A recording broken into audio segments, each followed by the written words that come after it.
I clicked it. All right. We always start out like this.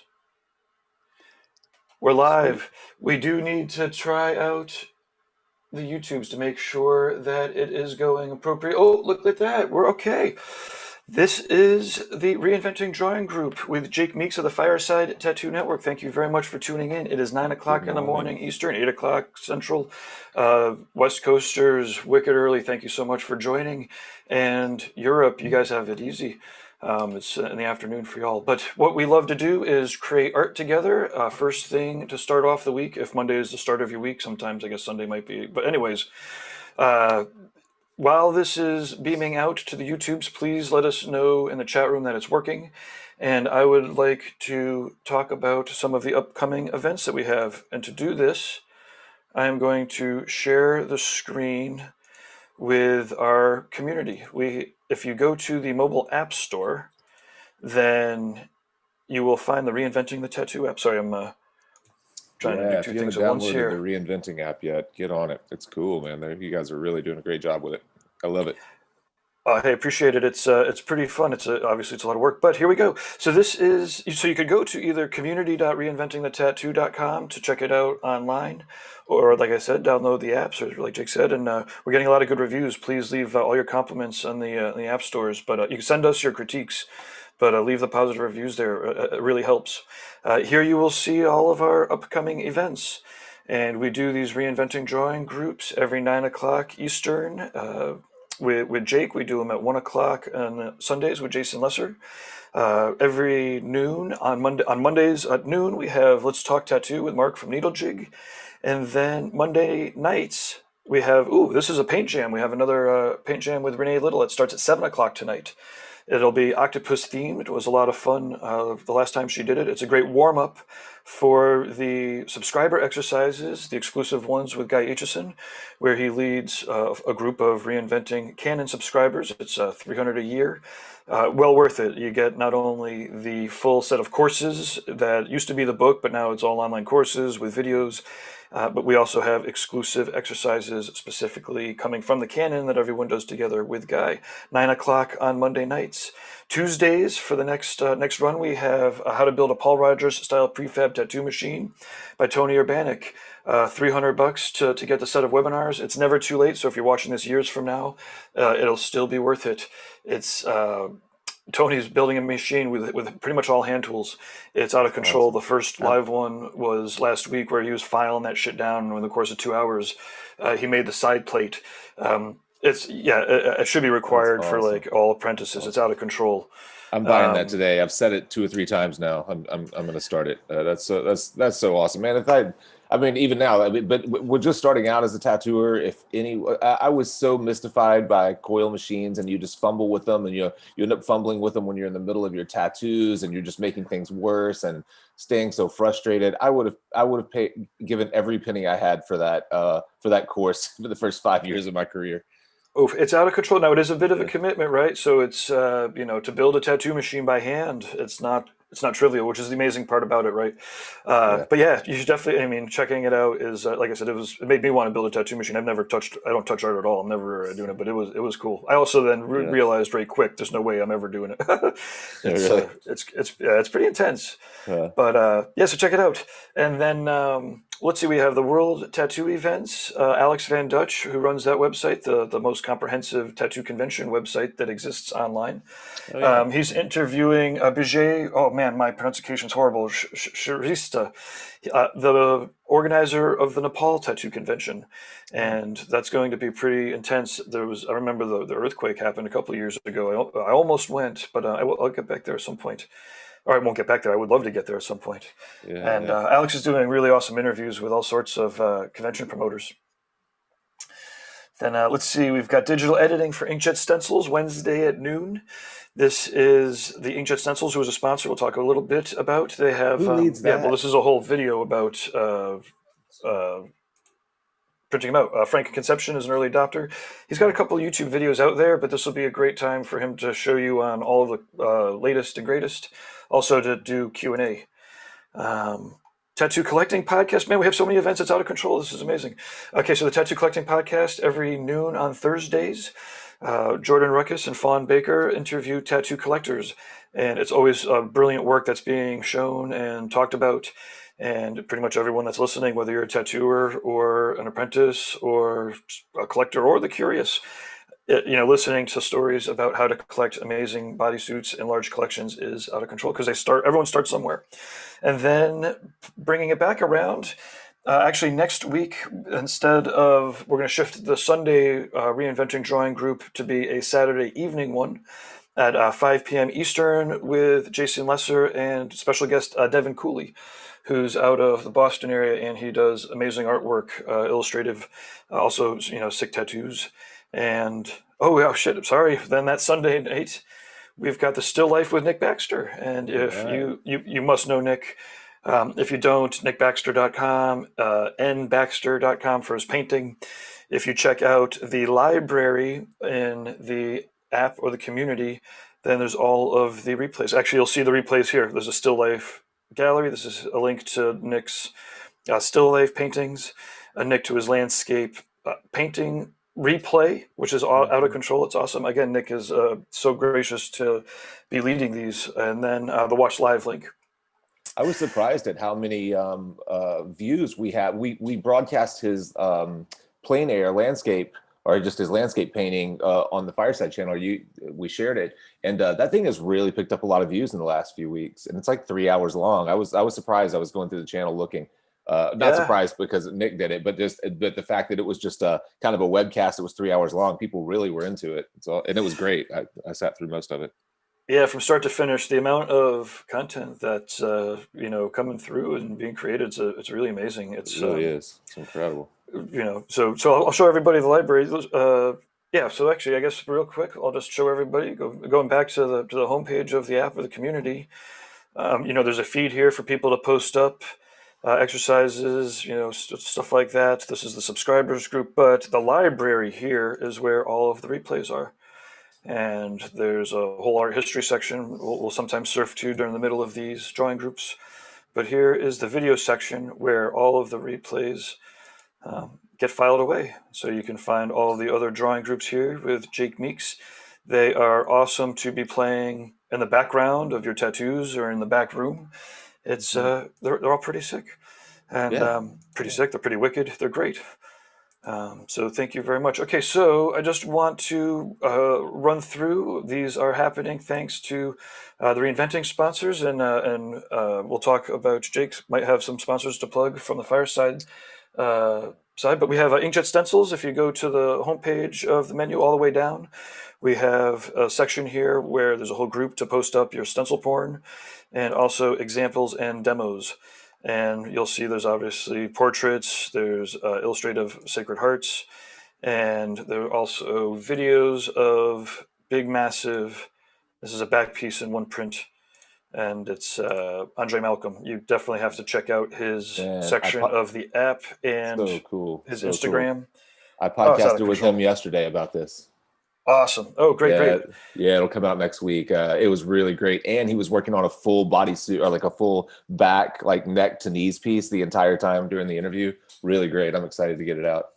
Awesome. Hell yeah. No, I imagine he's oh, I can't wait to see it. We'll definitely obviously point everyone in that direction. Yeah, He's great. You're great. That'll be two great tastes like yeah, Reese's peanut butter cups. Okay. yeah. He was great.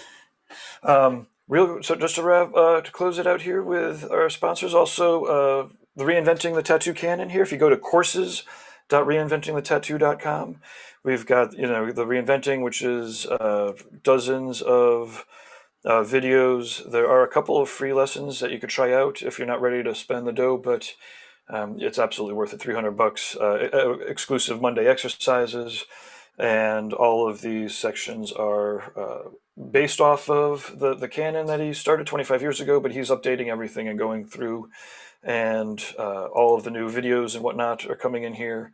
It's out of control, and you have the whole webinar library, the group exercise replay, out of control. Okay, Look at that so young guy portrait. Man, it looked like a kid. it was Yeah. Sean Barber did that a couple years ago. Is it Oh, still really? up? Let's see. Hmm. Yeah, there we go. Yeah, yeah, yeah. I've seen that before. That was Sean It's fun. Barber. Yeah, it's beautiful.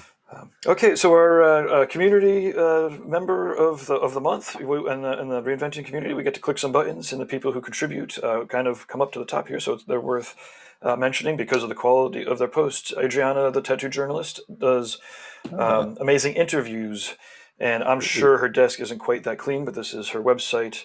But you'll see here, actually, speaking of Sean Barber, Does she do audio interviews or written? Are they in print she or does. She audio? does audio. She has done some video in Nice. person. A lot of them are written, and she'll have links in here. And she's posting up all sorts of bodysuits. Yeah, look at that. And Yeah. in fact, the more posts that she put up, the more I started tagging bodysuits here, and Yeah. which is pretty fun. So now we have a full tag that Look is at that. just full on bodysuits. And so we definitely want to thank Adriana, and definitely check out it's scene360.com. And yeah, okay. Awesome. Um, That's great. we've got Jason is in the waiting room. I'm going to All disappear right. into the background. If anybody's watching on the YouTubes, please give it a share over on the Facebooks. Facebook's not playing very nice with us for the moment, but I'm going to go copy that over, and I'll be here to relay anything from the chat rooms. All right. And also, I do have a browser window, obviously, popped up, so I can surf anywhere if you're in the chat room and you let us know, or obviously Jake, Jason, anybody that's beaming in. Okay, whew, thank you. Yeah, man. I love that. I love that name, the tattoo journalist, Adriana, the tattoo journalist. What's up, Jason? How's it going, man? Do you have your audio on? There you go. There you go. Can you hear me? All right. What you working on today? Oh, that's looking nice.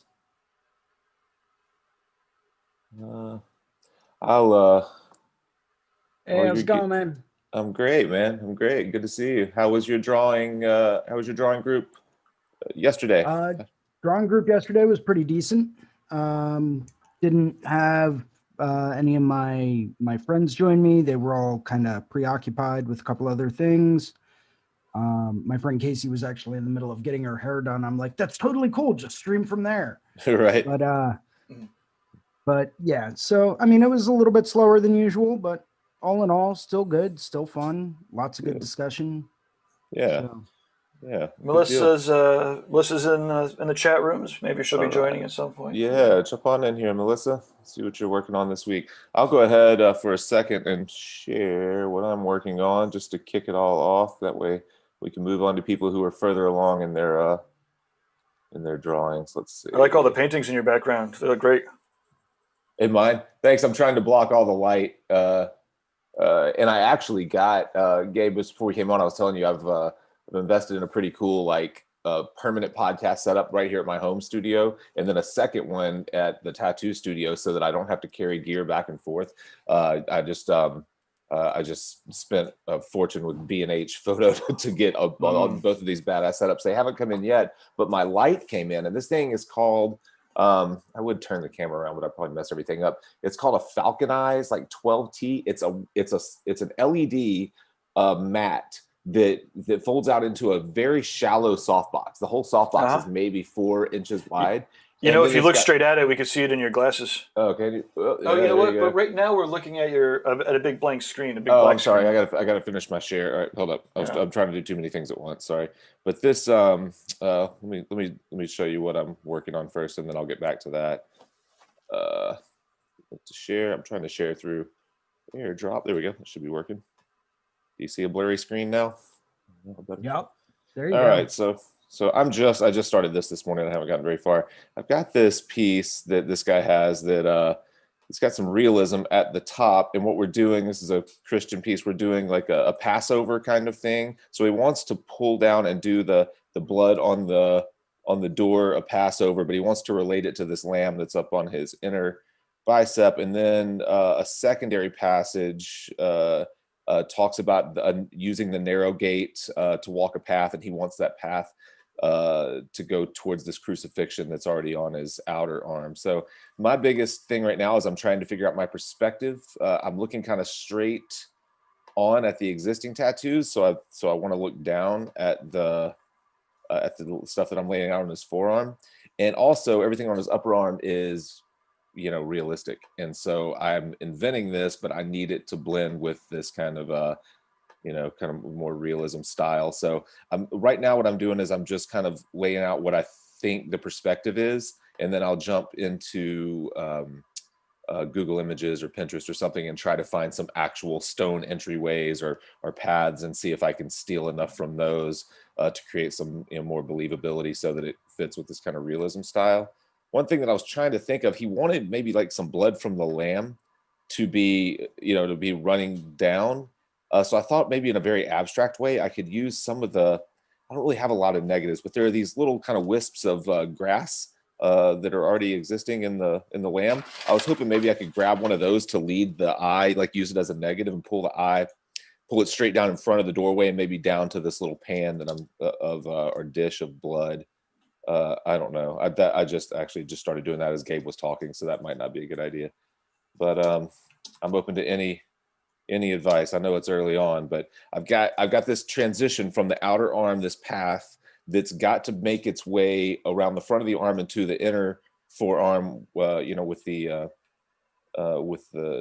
doorway. So I'm guessing the path just disappears behind the doorway right now. I was kind of thinking maybe I'll let some of the like some of the stone from the doorway kind of drop out. You know what I mean? Like use the jagged edge of the stone to make the transition. I don't really know yet. Early on, but I'm tattooing it tomorrow, so I got to figure this shit out fast. Nice. So yeah, that's where I am. I'll stop sharing and let you guys go. I'll kind of work on it a little bit, maybe share again later on in the broadcast. Like 20, 30 people watching around. All right, cool.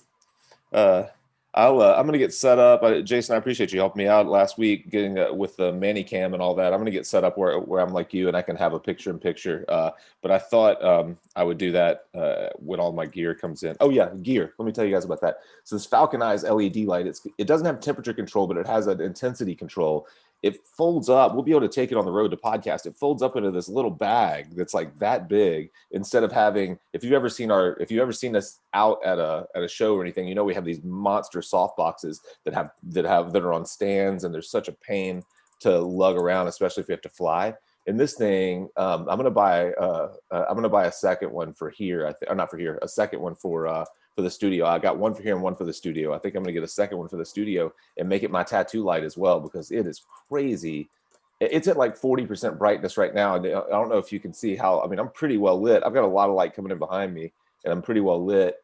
But yeah, I got this set up, a new camera, a desk mount system that holds my laptop and a boom mic. I got this really cool, I didn't get it for here, but I got it for the tattoo studio. It's a monitor for a teleprompter. But I was watching this dude, Caleb, DSLR video shooter. He's a complete badass on YouTube. His videos are great. But basically what he does, the teleprompter is just like a mirror. So you're supposed to look into it. The camera sits behind the teleprompter. So you're looking at the words that you're reading and the camera is getting you looking straight on. But you can also use it as a secondary monitor if you just use instead of using an iPad to project to the teleprompter, you use a monitor. You can like use it to make sure that you're actually recording and you're looking at yourself, but you're actually seeing the recording too. So it's got a ton of flexibility with it. Once I get it all set up and know how to use it, I'm going to share it through Fireside and through Reinventing if you guys are interested with everybody, because it looks like a really cool setup that stays set up all the time. One of my biggest problems is that I have to break everything down to tattoo, and then when I want to shoot something, I have to go up there and spend 30 minutes getting the lighting and everything set up. Everything fits on a rolling C stand and collapses down and then just folds out, and we just click go, start recording. So fuck yeah. Yeah, it's gonna be cool. All right, that's all I got on that. So what's going on, Jason? What are you working on? Is this for you or this, for? Got a pretty tricky cover up. Let me pull up the opacity on here. Oh, So yeah. I'm going through on my friend Lex. I just did a cover up on her sternum that turned out pretty cool. She likes a lot of very dark, kind of old schoolish kind of work. Mm-hmm. And we're going through and trying to cover up this guy. So her idea was a cobra. She really liked more traditional style stuff. And I'm like, all right, well, why not? Why not do some kind of a snake and maybe a rose, or, what are you trying to do? She's pretty open to anything. So, and she tossed out the idea of a cobra. So I'm just getting one of those sketched up. The body of the cobra itself shouldn't be too much of an issue. I draw snakes all the time. So that's going to be the easy part. Figuring out perspective as far as like up here, I've got her armpit. So I'm trying to, stay kind of, a decent length away from that. Over here, we obviously have like the curve of her bust line. Back is over here, and she's already got a couple of tattoos on her back. So, trying to avoid that as well. She's pretty fit, so it's not like I really have too much real estate to work with. Obviously, like over the hip here. I was sitting down last night at around probably 12:30, 1 o'clock in the morning, watching the show Warrior that's on HBO. Really great if you like kind of kung fu action kind of shows. Okay. Absolutely awesome. The storyline was written by Bruce Lee, and the casting's great, the acting's great, the storylines are awesome. So I was sitting down, I had that playing in the background, and just sketching up general flow and fit of where do I want it to go, how do I want it to flow with her side. I actually went through, I think, 12 different snake body drafts, just trying to get like a decent flow to show a lot of movement, to show progression. I'm a huge advocate of diagonal lines. So I always try to figure out where I want the eye to be. In this instance, I want the eye to be up here, right on that head. So I'm going to try to use as many diagonal lines coming up as I can to kind of bring your eye up and around, to bring your focus to that spot. It's just with all the scale work that I'm going to have going on and maybe some background shading going on as well, you're never going to be able to tell that it was a cover up. It's great. What made you decide to put the focal point in the cover up? Generally I always try to, so it's weird. I either have the focal point up and to the right or up and to the left, just because I've found that that's naturally where your eye tends to gravitate unless you tell it to look elsewhere. That, and I try to go based off of the golden ratio. It's more visually interesting, but if you look at that, and actually I think I've got a brush for that. Golden ratio. So let's put this up at like a green. Can't really see that well. Let's do this. Now you'll be able to see it.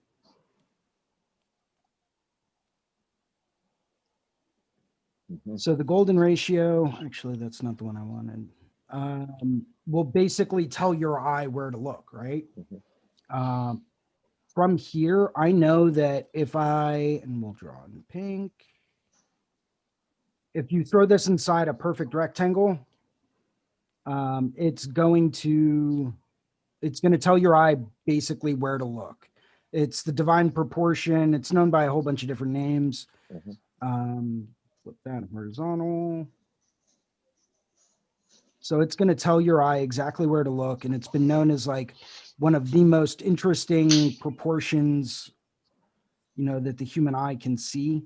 So I always try to go loosely based on this.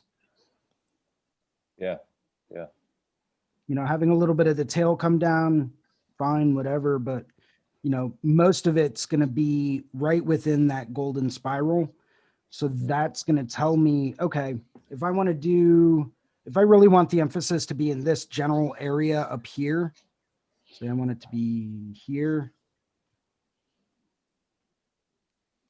Got too many brushes, man. Yeah, me too. If I want the general, this is where the eye is naturally going to land if I use this, right? So I'm just going to shift that around a little bit. maybe take this. If I rotate that a little bit, put that right at the eye, I know for a fact that I want everything to flow in this general area, in this general direction, Mhm. moving up and around, because I know that's going to be very visually interesting. And if I can follow this pattern, it's going to bring my eye up to that area. And diagonal lines also show a lot of movement. So I want to try to play off of that. Really trying to visually depict movement, in my opinion, can be a little tricky sometimes. So Yeah. Did the cover up come into play in how you laid out the golden ratio and where your focal point was? Or is that just something, like you said, typically you like to put your focal point in this area? Did you, did the cover up dictate that in this case, or it's just something that you tend to do and you're just going to make it work with the cover up? little from column A, little from column B. Yeah, it's what I usually do. Could I have made the snake, head come down here? Mhm. Of course, I'm on the wrong layer. Could I have made it here in the middle and had the body kind of winding up and around, swirling back down? Mhm. That could have worked pretty well. Mhm. But with the hood of the Cobra, I always wanted to make sure that, whenever Cobras raise their hoods and they're being aggressive, they're always up. Right. Right. And they're always up. They're fanning it out. And, I kind of wanted to depict that. If I had the hood of the Cobra down here and had the face maybe in this direction, Mhm. I don't really think it would have had the same impact. Yeah, I agree. And it might have gotten a little bit too confusing. So I always try to go based off of nature as far as like body positioning, if that makes sense. Yeah, yeah, absolutely. Yeah, I agree with that. Definitely with the Cobra rising, it's just kind of deciding where where he's rising from, and the way that it's with the hood kind of wrapping right at the lat right there. That makes sense too. It kind of sits right on that area of the body. It's kind of the widest, roundest, kind of curved area of the side, anyways. So that's yeah, I think that works. The only the reason I ask is because I see people do that, and I approach it different ways depending on the cover up, but a lot of times I'm trying to distract from the cover up more than bring attention to it. So I'll pull a focal point either, maybe right next to it so that I can really darken and soften or wherever the cover up is, and the focal point pulls forward, or, far away from it so that so that I'm not even sending your eye anywhere to an area where you would, by the time you see where the cover up is, you've already seen all the cool stuff in the tattoo. You may never even get there, So that True.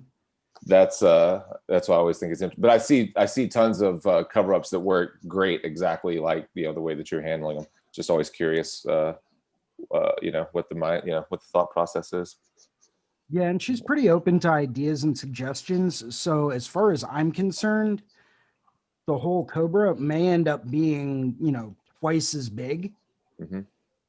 And we may end up curving it down onto her hip and thigh. It may end up going onto her stomach a little bit more. So depending on how big we ultimately go will kind of depend on where we end up putting it. Right. If I did the Cobra too high, then it would end up underneath her arm, and that wouldn't be good for anyone. But I'm kind of limited with some of my options as far as like the subject matter goes. If I was really trying to maximize it, could I move it over a little bit more and maybe have this portion of the body here, where right below the hood, kind of curving down a little bit more to obscure a little bit more of it? That could work. Either way, though, the scales are going to be so busy, you're not even going to notice that it's there. Yeah. Yeah. So Yeah. I've always been a fan of, making things very busy, very complex. And when you do that and you have alternating directions of lines that are kind of moving in not even necessarily a mesh pattern, but if you're just having them move in the opposite direction of where the straight lines are in the cover up, it's going to distract your eye and you're never really going to notice it. Yeah. Yeah. I'll be interested to see how it comes along. When are you starting that? This is coming up in the beginning of February. So Okay. So you got a little time. Yeah. That's yeah. cool. Well, I saw Lord Patrick knows. jumped on. What's up? What's up, Patrick? How are you? Good, thanks. Yeah. I was Yeah. listening to Jason. He was talking about scales. Let's see. Last week in the reinventing the tattoo drawing group, Jason, you said you had a good not a cheat, but a good way of Oh yeah, my little sorting out scale scales. trick. Your scale trick, yeah. Would you be able to share that Yeah, today? Yeah. Awesome. That'd be absolutely. I'd be happy to. Let me pull cool. up. I love scale tricks. Yeah, scales can be really difficult. Mhm. So this is just one that I have to finish up the line work for a week or two. And I actually have like all of the different steps and revisions that I went through. Yeah, So yeah, I'm looks not sure great. how well you guys can see it, but Yeah, Yep. see, No. great. let's make this a little bit more bold. And then we'll add this, and then we'll add this. I always end up running into one specific area that's always more challenging than the rest. And we'll hide these guys.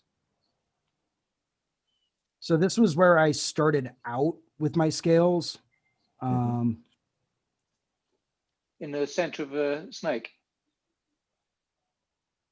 No. Yeah, so this was my initial layout for them.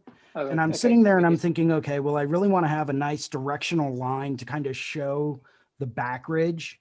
And once again, I don't know how well you can see it, but I always end Yeah, up it's doing clear. dotted lines for that, Yeah, just yeah. to like, just to give a generalized flow so that you can see, oh, the center line's going to dip down a little bit more here. That's why I'm not seeing any underbelly scales in that area. This is going to bring your eye down in this direction. Yeah. You know, so I'm going to be following with my eyes since that's going to be standing out more than anything else, especially because Yep. we're going to be doing some darker tone scales. My eye is naturally going to be following this path with those dotted lines, which is going to connect here. So your eye's moving all the way around the snake, you know, which is providing the directional flow of that. So I was Yeah. sitting down on my first draft of the scales and I'm like, nothing's really matching up. You know, if you look at this area specifically, right? If I come, let's create a new layer here. Oh, maximum layers reached. Hate it when that happens. A couple of these. Man, that takes a lot of layers. That varies based on the size of the document, right? It does. And I'm working on a very large document. Yeah. So this is 10 by 16 at 300 DPI. And I've got a maximum amount of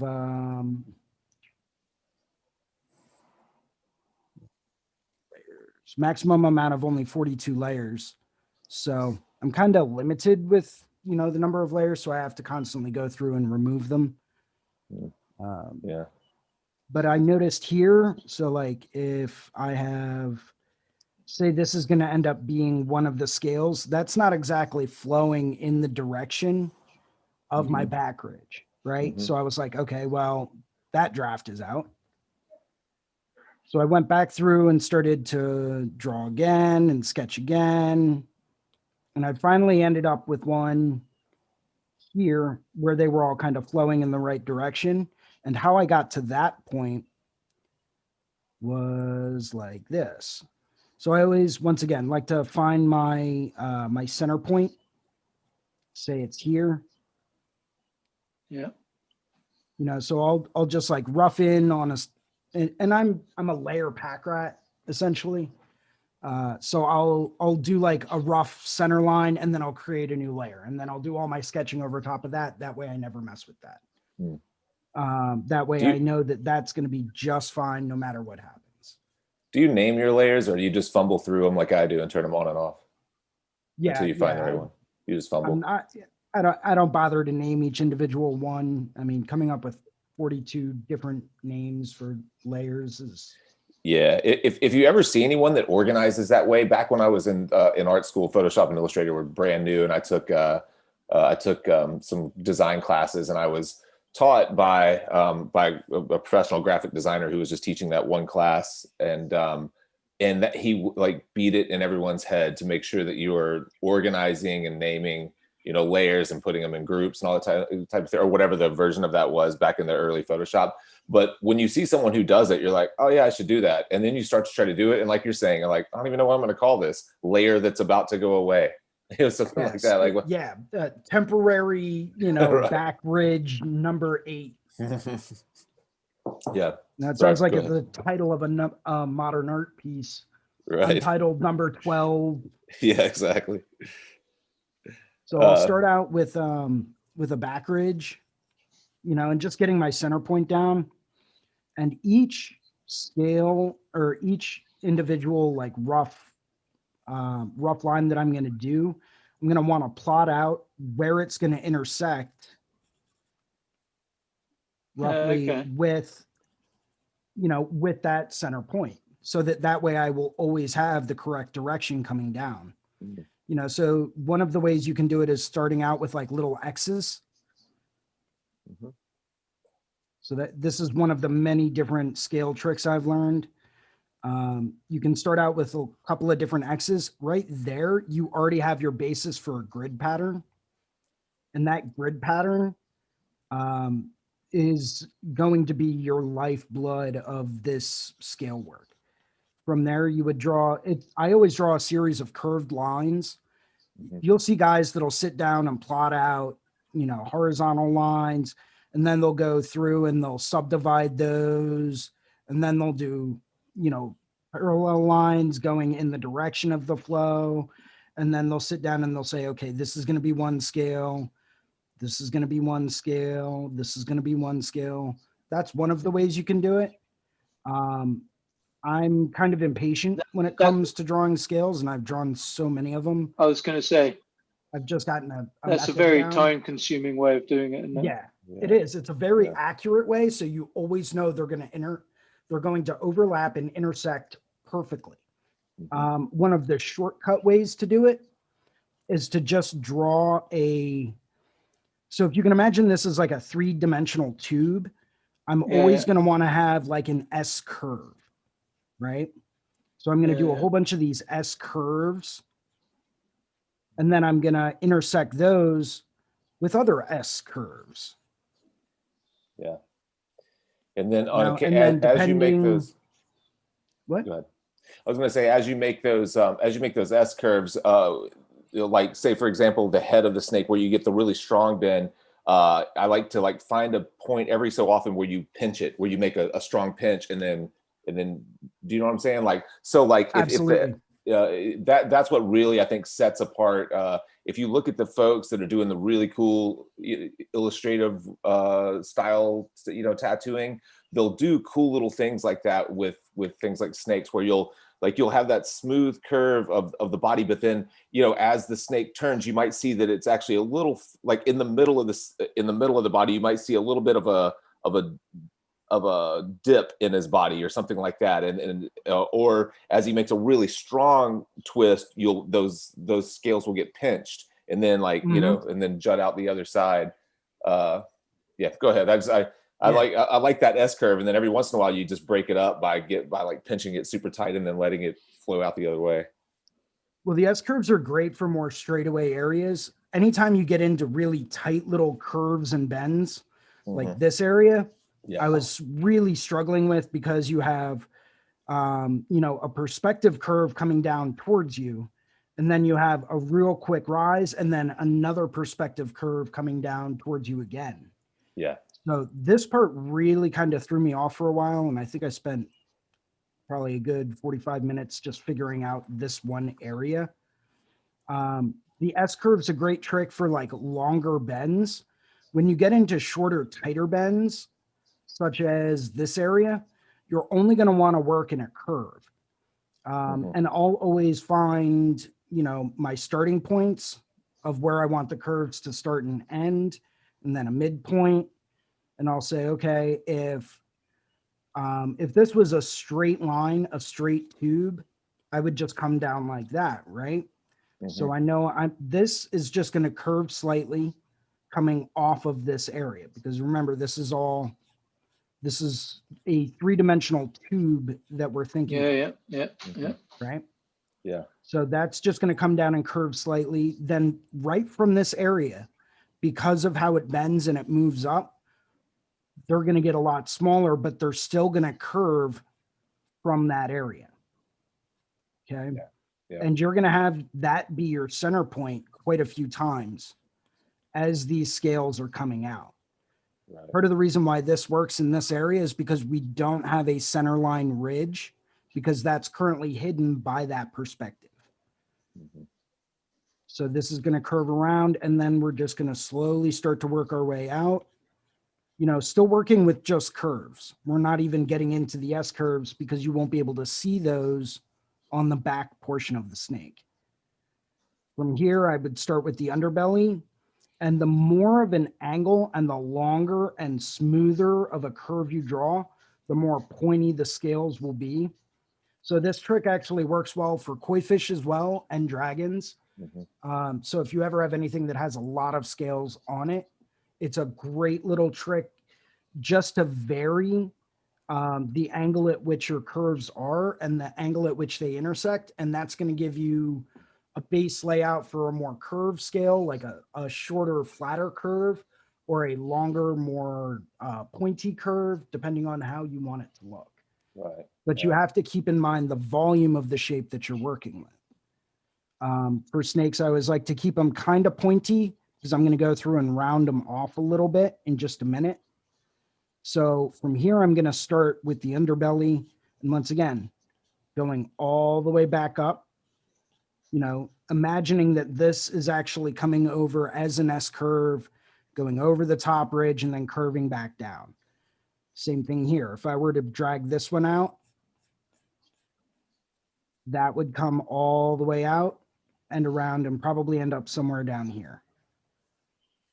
I think it's important to draw through and instead of trying to let it drop. You know, when you're sketching, when you're developing the idea, I see people try to drop out, like say, you know, drop the scale out behind that pedal and then pick it back up on the other side of the snake, guessing what it might look like. No, and if you draw the whole pattern first. always draw it through. Yeah.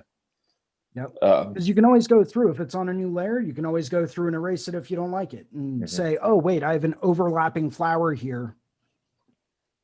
Gone. Right. But you still have that continuous pattern going all the way around. Yeah. So that can visually help a lot. One thing that I thought was funny, it doesn't matter so much for drawing, but I forget who I was talking to, but we were talking about drawing snakes. And they were like, you ever notice when you're looking at snake reference and things like that, you almost never actually see the underbelly of a snake. No matter how coiled it is, no matter how twisted it is, it never shows you its belly. But we always draw them where we have like half of the belly showing, you know. It's kind of funny that we do that. Absolutely. I mean, it's cool from to switch the patterns up. But if you think about it, if you're looking at reference and you're drawing snakes from reference, it's like you'll almost never draw the underbelly from reference because they never let you see it. You know, it's kind of crazy. Awesome. Cheers. Yeah, absolutely. What are you working on today, Patrick? Yeah. I'm going to do some snake scales. Oh, sweet.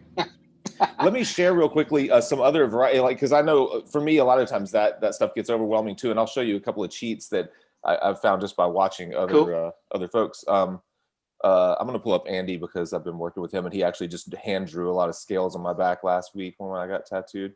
But let's see, and Instagram only shows in portrait mode, unfortunately, on the iPad, so you're just going to be stuck with portrait mode. Let's see. Sorry about that, guys. Did we lose you? You may have. I think I see you. Yeah, you're good. All right, so I'm gonna pull this Instagram up and go back to all right. So a lot of times you'll see people who are like, look at these aren't really scales at all. He's laying like patterns through the snake. That's a really unique look, I think. And then sometimes when you are doing scales, instead of doing them completely even and pattern based, like see how these are, you can do them kind of asymmetrically and just like, treat them more as textures rather than as complete like perfect patterns as well. And I end up doing that stuff a lot because I draw them on the person so much because I don't make super clean stencils for whatever reason, and my scales always end up all blown out and blurry looking. But so I started looking at folks like this, and a lot of times I will cheat scales. Let me see. I think there was another one. Let's see what this one looks like. Yeah, another kind of pattern based. But it's, you know, you're getting the volume more from the lighting, you know, the dark and light of the snake, and less from the lines of the scales. So those are options too. Oh, absolutely. Yeah. I was gonna see. Yeah, those are probably good enough options. So yeah. Yeah. So so from here, it's fairly easy to go through and just take, say, a darker color. Once again, I almost always end up working on a new layer. Once you have your base layout, it's as easy as going through, and I'll pick an arbitrary line anywhere. It doesn't matter where it is. You could start in the middle, you could start up at one end, and I'll just start drawing a curve. And then anywhere where these lines intersect, I'll just make that a solid curve. Right? Yeah. And then once again, you're going back through and following that other curve in the opposite direction to kind of get Okay. your rounded scale form. Mhm. You know, and a little bit of refining, a little bit of cleaning up. And this will make for a really nice scale pattern that's going Yeah. to flow in the exact direction that you need every time without a hesitation. And Yeah, and that works great. I It got looks that like they're right. truly kind of overlapping each other, having the nice curves rather than just the Mhm. cross hatch pattern. Yeah, Right. yeah, You know, so it gives it a little bit more of that rounded oval kind of scale feel. And you can make these as tight or as loose as you want. You know, if I was up here, I could do, you know, a line every quarter inch if I just wanted to absolutely drive myself insane. hmm Mostly just because, like, you're never going to, and keep in mind, your line spacing is going to be directly proportional to how wide and how long your scales are. So if I'm doing them super close together, I'm going to have a whole bunch of scales to outline. And, you know, the more scales that I have to outline, yeah, the more detailed it's going to look. But sometimes you don't want it to be that detailed. Sometimes you want some bigger scales on it to kind of simplify things, make things a little bit more bold. You're hmm still going to get the point across that, hey, it's a snake and it's got scales. But that doesn't mean that you have to draw in 12,000 individual tiny little scales, right. you know, and outline them all with a super tight 3 just to get them to fit a smaller area. Yeah, Um, yeah, so it's yeah. just one of the many little tricks that I've picked up.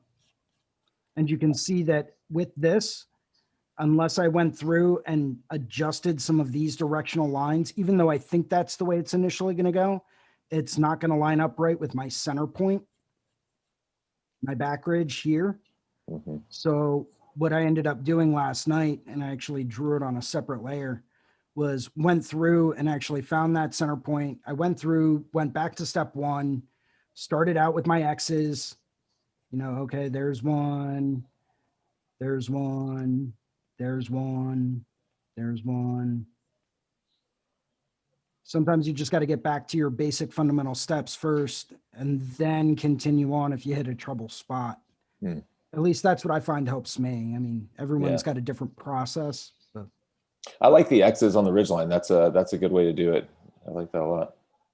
well, I mean, by default, when you do that, it automatically creates your center line and it creates that centered ridge, that centered scale.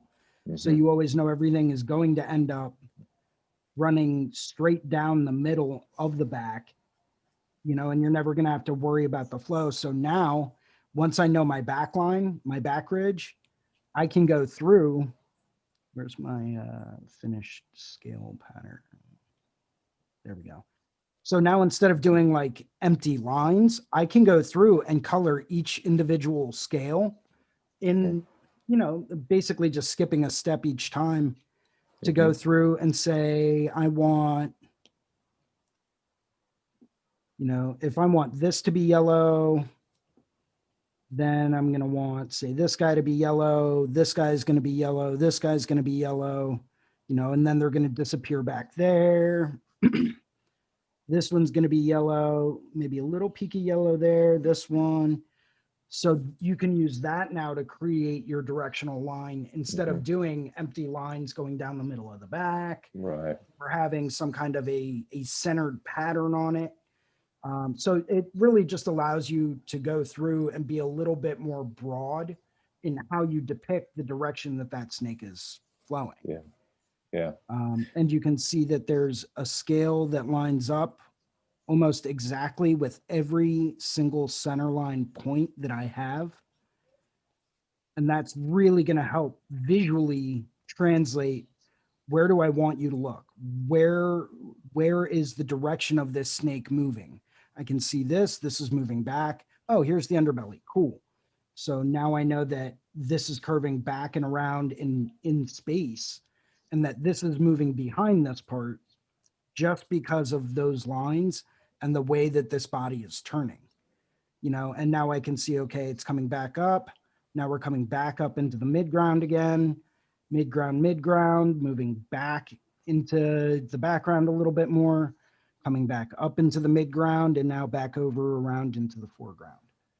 Yeah. So I really like to Yeah. use space a lot. Mm-hmm. You know.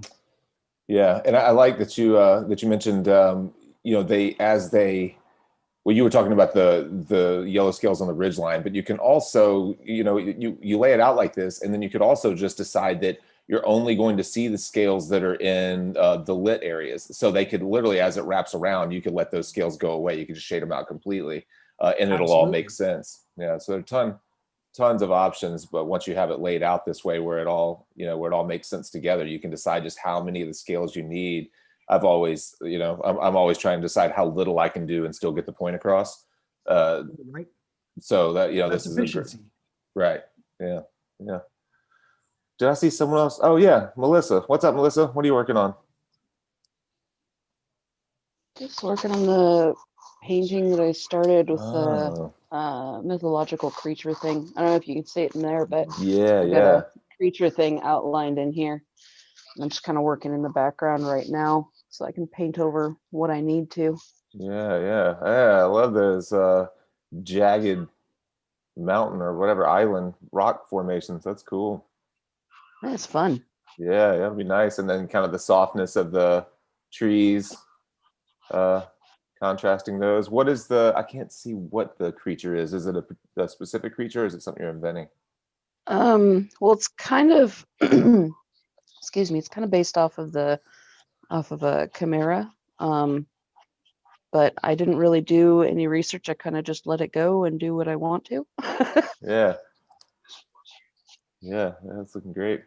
Did you? I was trying to think of what you were working on last. I was thinking, Gabe, we should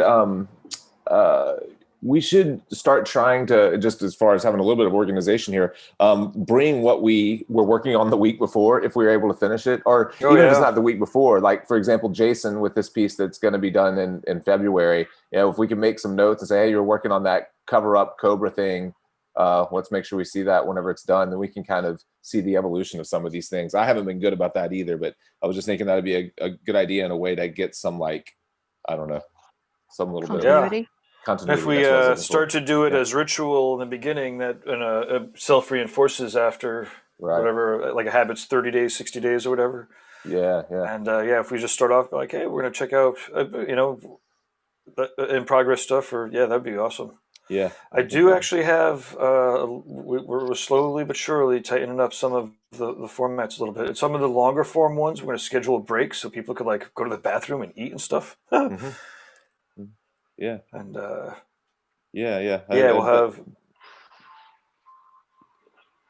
that had just kind of occurred to me the other day to maybe try. Actually, because I was trying to think of what I was working on the last time. You know, I'm setting up for this. I'm like, what was I working on last week? And I'm like, oh yeah, that piece that I lined on Wednesday or whatever. And then I thought I should show people what I did on Wednesday just so they can see where it came from. Because I've got a bad habit of I'm just starting these things on Monday, so they look like nothing yet, and then we don't see where they go at all. Sure. Let's take a trip down memory lane here. We'll going to the library and we'll find some of the old streams, Oh yeah. videos. Yeah. And we'll do like a where are they now for the art pieces? It's like actually you guys aren't the characters, it's your artwork that's the characters. Right. Oh yeah, yeah. I remember that one. That may have been the first one, huh? This is the very first one. Can you hear Yeah. this too? Mm, Oh yeah, great. I forgot I was think eating so. cereal during that. Can you hear that? I can't hear it. I don't think. Okay. I think I'm only hearing us. Okay. Let's see here. Oh yeah. yeah. Yep, I did start that. That thing turned out to be a real challenge for me. The weightlifting, it was too much stuff, and I knew that from the very start. So I finally talked him out of dropping the weightlifting guys because everything else. I liked the way that thing fit on the shin worked well. The back of the calf with Love and the Philly Skyline worked well, and even the wrestlers actually transitioned okay out of that. But the inner leg I had to scrap. I need to. I'm working on that again next week. I'll make a note to get some video of that so I can actually show it. It turned out way out of my element as far as like I typically never put that much stuff in a tattoo. This was Jason's, I assume. Yep. Was this for something? Did you start that project? I did. In fact, I'm pretty sure I finished it. Let me take a look at my photo album and see if I got some healed photos of it.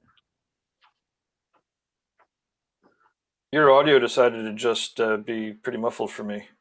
Yeah, it was. I think really? maybe you're looking away. I don't know. Oh yeah, we had Soba on the first one. Oh, that's right. Yeah, and Million. Yeah. Oh. Look at that. We look like children. We were so much younger. That was before 3 drunk critiques. Can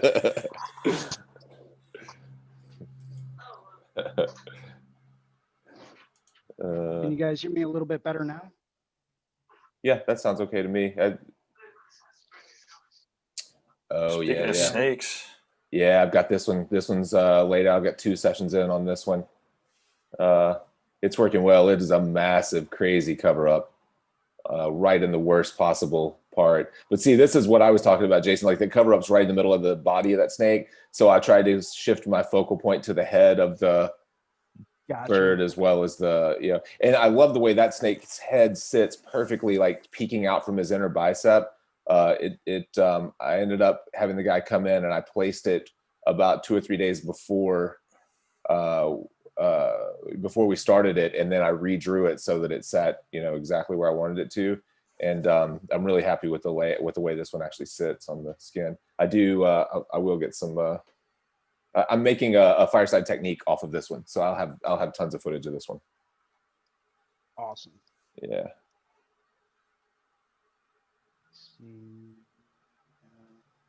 Yeah, that'd be cool to like somehow incorporate this where we're if I know in advance, I can have them ready to go. Where we're all kind of looking at what we did weeks before. If everyone else is down for that.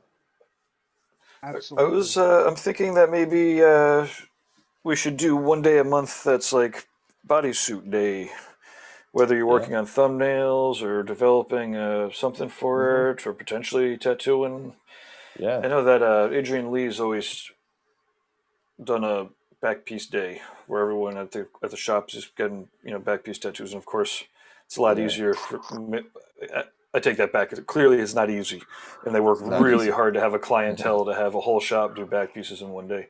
Yeah. But again, it's like, if we do it for a year, then all of a sudden everyone might actually be working on their tattooing some bodysuits. Yeah. We talked a little bit. I was telling you yesterday, I podcasted with Andre Malcolm, and we talked a little about Adrian Lee, and he really was lucky to cross paths with some really incredible large scale tattooers kind of early in throughout his career. I was shocked at all the folks that he's been able to work with, and it's paid off. His back pieces are awesome. Yeah, right. What's that? I'm kind of already 1 step ahead of you. Yeah. Cool. I have a whole folder of just like back piece concepts and ideas, and this is one that I kind of threw together and kind of photoshopped together that I'm trying to work on to revise. And you have a I'd love whole to crew tattoo of that. artists that are drawing these out every week, or sorry, once a month. No, I do this every chance I get, which is usually Yeah. at like 2 a.m. on Tuesdays, Wednesdays, and Thursdays when I'm just so tired I don't really know what else to do. Nice. But yeah, I've always preferred to work large scales. So for me, it's a very easy direct translation. You know, Yeah. I'm always throwing out ideas for different things. It's like, oh, that'd be cool. Let me see if I can sketch one of those up real quick. I think all but maybe one or two are unfinished. So Cool. yeah, it'll give me Yeah. something to work on. Yeah. Yeah, I think that'd be fun to do that kind of as a group. That would, Yeah, absolutely. yeah, that'd be cool. It also helps attract the clients, Right. you know, and the conversation is going to be, you know, around. I mean, and I think some of it should be around, you know, common uh, obstacles for bodysuits, right? I mean, another thing I was thinking of that would be pretty awesome would be, you know, if there's a whole set of thumbnails that people kind of have to choose from with dark spots, light spots, some motion already, you know, it might make a map for collecting, you know, a little bit easier, you know, because obviously if you're going to get a bodysuit, you know, even from the beginning, you still want to have a variety of people working on it, you know, and it takes time, you know, just it should take 2 or 3 decades really. And I mean, I guess not should, whatever, but, you know, often it will. It does. And, you know, if you could almost guide somebody through how to test out their first couple pieces and areas that, you know, will work into a full, you know, suit later. And again, even if it's just like the positive on negative, you know, or some motion, Yeah. it'd be Yeah. Yeah. That'd be cool. I tell you what, I have got. This is something that I tried. I started off a few weeks back, and then it was those moths around Yep. Yep. around the flame that got finished. Yeah. Or well, it got to a stage where I was sort of happy with it. Yeah, And that's absolutely. I like that you darkened the background and so that you could really see that light source from the candle. That was a good decision. And then so we got what's it? Cast shadows there on the wings there. Yeah, direct, high contrast. And then the repeat pattern of the wings cut into the foreground here and here, and then there as well. Just yeah. So that worked well. Pleased with that. I agree. I did find it pretty hard, to be honest, to sort of get the, I don't know, the foreground appearing to be a foreground. You know, as it is, I'm sure it's like the candle looks a little lonely on its own. But anyway, for the time being, you could frame it with a secondary, you know, more melted lower, even if it were negative, like coming from the bottom, you could do this kind of like you did the negative shapes of the butterfly wings. You could do a secondary candle that's maybe melted all the way down so that it's like sagged or something, but do it as a negative, like it's cut out of there. And then that might add something to it. And then you may not have to see the full length of that candle all the way down both sides, like maybe to the right, you could let that other partial candle kind of come off of it. And that might make the foreground a little more like, you know, substantial. But yeah, I think that came a long way. Or maybe moving this down. Could you show us the some of the sketches and some of the earlier stages of this? Oh, crikey. Ideally, the first one. I think I remember seeing the first one of this was conceptually pretty different too. It was had a lot more. Unless I was thinking of a different piece. I don't think I've got it, or I just sort of added so much to it that it just sort of disappeared. Unless it was in my sketchbook. Yeah, I feel like that's what I thought. I thought it was a sketch, like a pencil on paper sketch at first, but I didn't know if I was making that up. Yeah, no, you're right. There you go. Yeah, no, so it started off, Christ, I forgot. Pardon my French.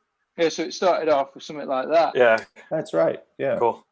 Yeah, that's so right. It was like a, what's it called? Butterfly net.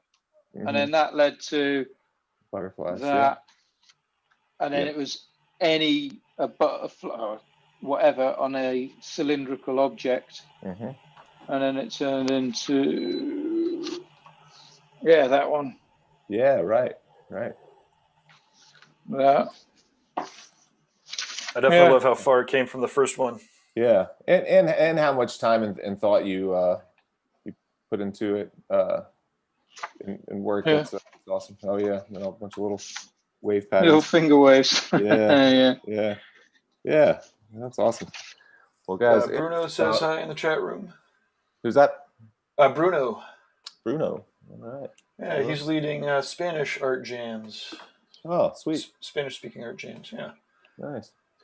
All right. Well, it's 5 minutes past my get out of here time, so I am going to check out, and I'll try to. I'm tattooing this thing tomorrow, so I'll try to make sure that I get some video or photos that I can share next week. I'll try to be better prepared. I think that'd be cool if we come back and actually see what the results of what we were fumbling with. Awesome. Yeah, absolutely. Cool. Well, everyone have a good week, and looking forward to next Monday. I've got Fireside does not. I did this interview with Andre Malcolm yesterday. It's our first actual podcast in a little while, really, which is cool. But I don't know if I'm going to be able to get it out this Wednesday. It may be next Wednesday, so we might have an off week. But I've got a few lined up. I've got one with Thursday. I'm talking to Brad Wooten, who did that crazy. Awesome. I don't think it's that cyberfluidics thing. Holy crap. I can't wait. I've got an early version of that cyberfluidics and I've been screwing with it, but I'm not very good with it yet. So I'm going to get a private tutorial. He doesn't know he's going to do that for me yet, but he agreed to podcast. I'm going to pull up the stuff I've been working on, I think, and see if he can help me make it, give me some pointers on how to use it better. But man, this thing is not like a regular brush set. It's like, it could change digital drawing altogether. It's really crazy. It is pretty nuts. Really crazy. And then Friday. You saw it, Jason. Yeah. Yeah. Yeah, it's nuts. It really is. I'm going to try to get him. The thing that he did with you and with reinventing was awesome, but he left me so fast that I left completely intimidated by it. So I'm going to try to get him to like dumb it down to a 1 and see if we can slow down and make it where regular people understand what's happening. But it's nuts. Yeah, I'm excited about that. And then Friday, I'm actually going to sit down with the guys from Tattoo Snob. So that'll be nice. Awesome! Those guys are great. Yeah. Kevin? So we've got some cool, hopefully some cool episodes coming up. I'm excited to get back into actual podcasting. I'll have my new fancy setup, so everything will look and sound nice. So, awesome. So in the coming weeks, we'll be rolling. Have a good week, everyone. Thanks. As always, Cheers. Cheers. Yeah.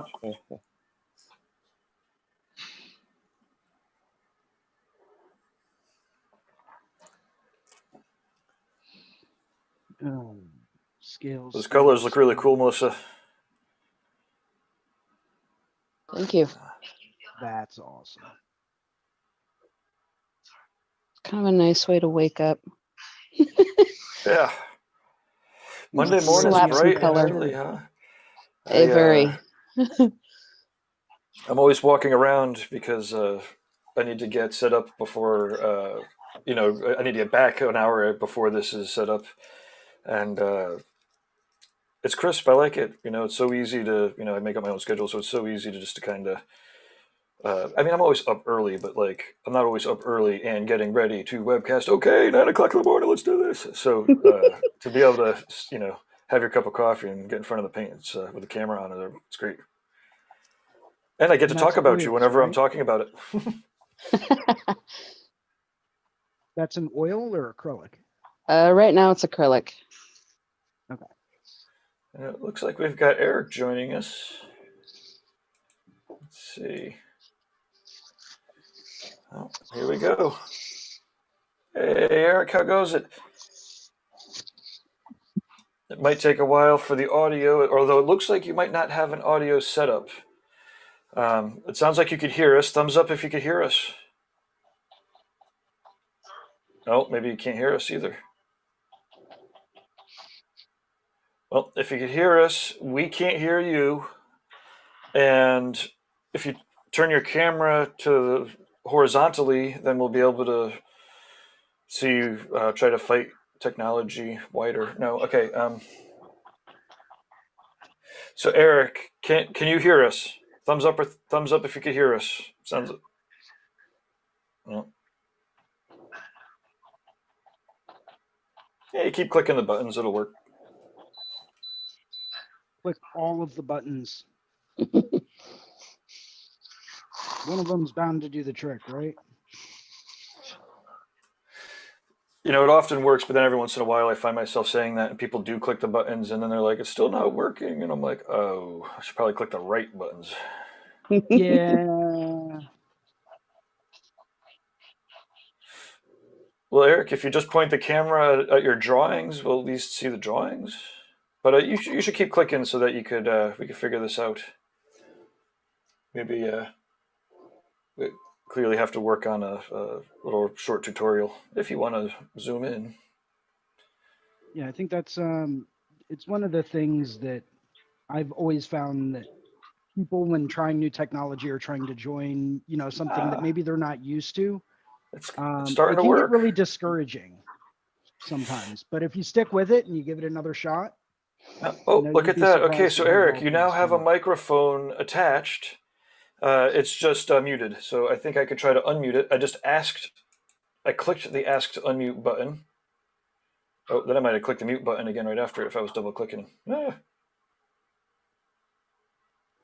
think if we click it at the same time, then we run the Yeah, risk if of. you mute him, he won't be able to unmute. I just asked to unmute. There we Hey! go. Hey, welcome. Welcome. Whew. Okay.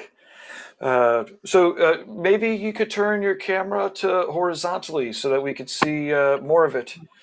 And then after introducing yourself, if you point it towards the artwork, we can see what you're working on.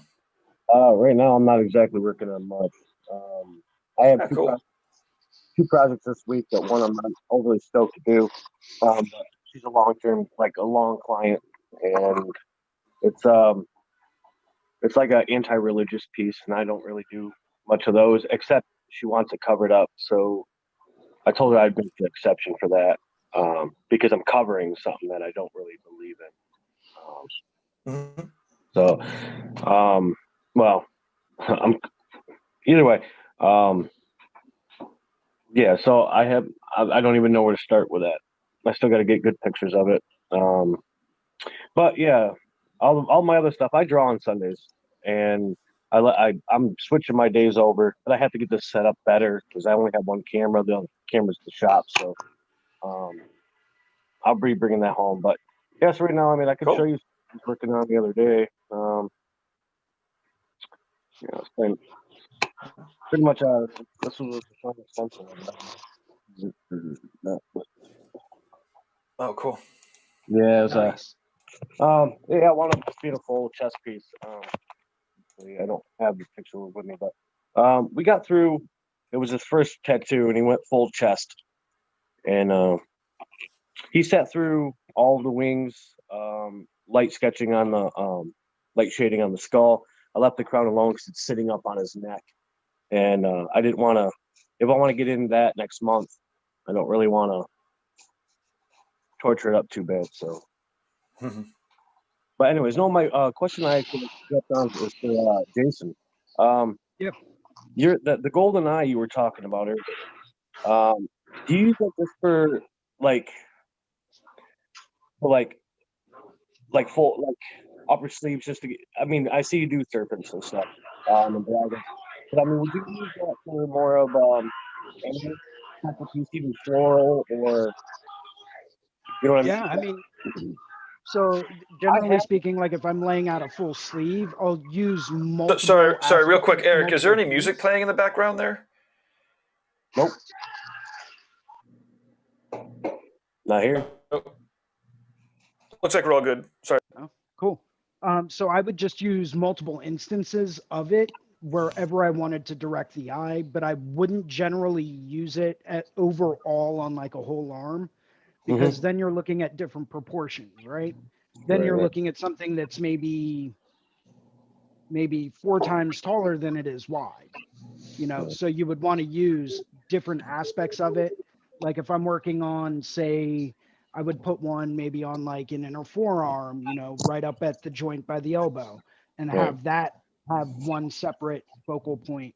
Maybe I'd do another one on the upper deltoid. I would do one on the inside of the upper arm. So I would stack them and stagger them in different ways.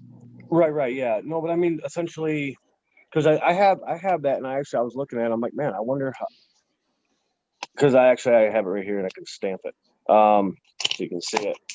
So actually, let me put my anyways, so yeah, I mean, so if I went and I started, I mean, let's just say I was stacking flowers, or actually, today actually, I had a piece that it took me, dude, about 2 weeks to figure out, because she has a deer, um, 2 hummingbirds, 2 butterflies, and a cardinal to represent like her family members, and and a bass, wildlife essentially. And it took me 2 weeks to even figure out where I want to put it. She only wants it in the half sleeve, and this drove me nuts because I'm out of space, and she didn't want it to wrap.